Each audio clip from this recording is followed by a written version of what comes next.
नमस्कार दोस्तों, स्वागत है आपका एक बार फिर से आपके अपने चैनल जीत की ज्वाला में, जहां हम बात करते हैं मोटिवेशन की, सफलता की और स्मार्ट मनी मैनेजमेंट की।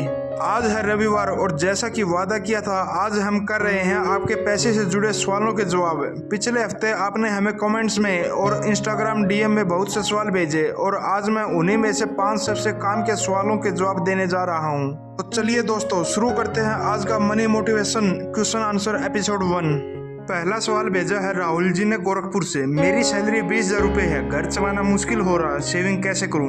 राहुल जी, आपका सवाल लाखों लोगों का सवाल है। पहली बात, 20,000 रुपये में सेविंग पॉसिबल है, बस फोकस चाहिए और थोड़ी प्लानिंग। पहला स्टेप, 50-30-20 रूल अपनाओ। 50% जरूरत के लिए यूज करो, 30% EMI या फैमिली सपोर्ट के लिए और 20% सेव करो। दूसरा स्टेप, ऑटो डिडक्ट सेविंग से हर महीने की 5 तारीख को 2,000 रुपये SIP या RD में सेट कर दो। बचा पैसा ही खर्च होगा और सेविंग बिना रोके ही हो जाएगी। तीसरा स्टेप, साइड हसल सोचो। अगर मोबाइल चलाते हो तो किसी दिन 1 घंटा यूट्यूब पर सीखो, freelancing, content writing, affiliate marketing, Amazon seller वगैरह। 20,000 की सैलरी को 25,000 बना देना, ये भी एक तरह की सेविंग है। दूसरा सवाल भेजा है नेहा जी ने जयपुर से। म्यूचुअल फंड में पैसा लगाना सही है, नुकसान तो नहीं होगा? नेहा जी, सवाल बहुत अच्छा है। म्यूचुअल फंड में रिस्क भी है और रिवार्ड भी, लेकिन अगर सही समझ के साथ पैसा लगाया जाए तो यह आपकी वेल्थ का सबसे अच्छा दोस्त बन सकता है। मान लीजिए 1,000 रुपये हर महीने SIP करो 12% एवरेज रिटर्न से। 20 साल में आपके सिर्फ 2,40,000 रुपये लगे और ये बन जाएंगे 9,90,000 रुपये। लेकिन ध्यान रहे, हर म्यूचुअल फंड एक जैसा नहीं होता। हमेशा डायरेक्ट प्लान, इंडेक्स फंड और बैलेंस फंड से शुरू करो। रिस्क तभी है जब आप बिना जानकारी के पैसे लगाओ। गरो, जीरोधा जैसे प्लेटफॉर्म से SIP शुरू करो और 1 साल तक देखो, डर खत्म हो जाएगा। तीसरा सवाल भेजा है सौरभ जी ने दिल्ली से। मैं हर महीने कुछ पैसे बचाता हूँ लेकिन बीच में खर्च हो जाते हैं, क्या करूँ? सौरभ जी, सबसे पहले आपको खुद से पूछना होगा, मैं पैसों को कंट्रोल कर रहा हूँ या वो मुझे कंट्रोल कर रहे हैं? इसका हल है फिजिकल बाधा और मनोवैज्ञानिक ट्रिक। पैसा सेविंग अकाउंट में नहीं, किसी ऐसी जगह डालो जहाँ से निकालना मुश्किल हो, RD, FD या म्यूचुअल फंड SIP में।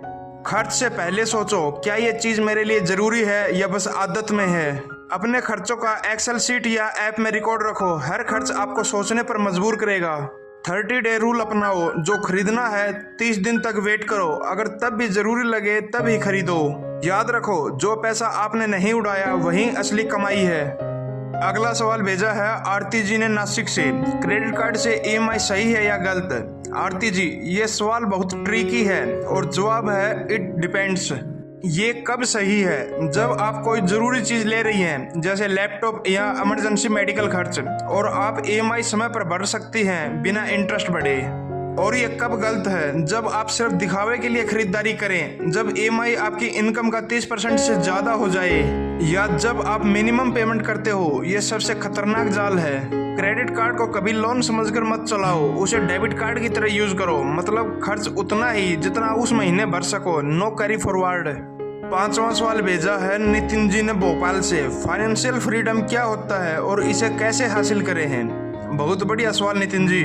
फाइनेंशियल फ्रीडम मतलब आप पैसे के लिए काम नहीं करते, पैसे आपके लिए काम करता है। जब आपकी passive income, SIP return, rent, business आदि मंथली एक्सपेंसेस को कवर कर ले, तब आप फाइनेंशियली फ्री हो। इसे पाने के 4 स्टेप हैं। डेबिट फ्री बनो, कोई लोन या क्रेडिट कार्ड बैलेंस ना रहे। इमरजेंसी फंड बनाओ, कम से कम 6 महीने का खर्च जमा हो। Invest early and regularly, SIP, index fund, real estate में लंबे समय तक। इनकम के मल्टीपल सोर्स बनाओ, फ्रीलांसिंग, ऑनलाइन वर्क, एफिलिएट आदि से। और सबसे जरूरी, हर महीने अपनी इनकम में से 20% अपने आप पर पहले खर्च करो, यानी बचत और निवेश। दोस्तों, उम्मीद है आज के क्वेश्चन आंसर से आपको कुछ नया सीखने को मिला होगा। अगर आपको ऐसे वीडियो पसंद आते हैं तो नीचे कमेंट में लिखो, यस मुझे अगला क्वेश्चन आंसर चाहिए। और हाँ, अगर आपका कोई भी सवाल है हमें कमेंट करिए, हमें इंस्टाग्राम पर भेजिए। अगले संडे हम आपके सवालों को शामिल करेंगे। चैनल को सब्सक्राइब करना मत भूलिए, क्योंकि यहाँ हर वीडियो सिर्फ मनोरंजन नहीं, जिंदगी बदलने का एक मौका है। मिलते हैं अगले वीडियो में, तब तक याद रखो, पैसा बचता नहीं, उसे बचाना पड़ता है।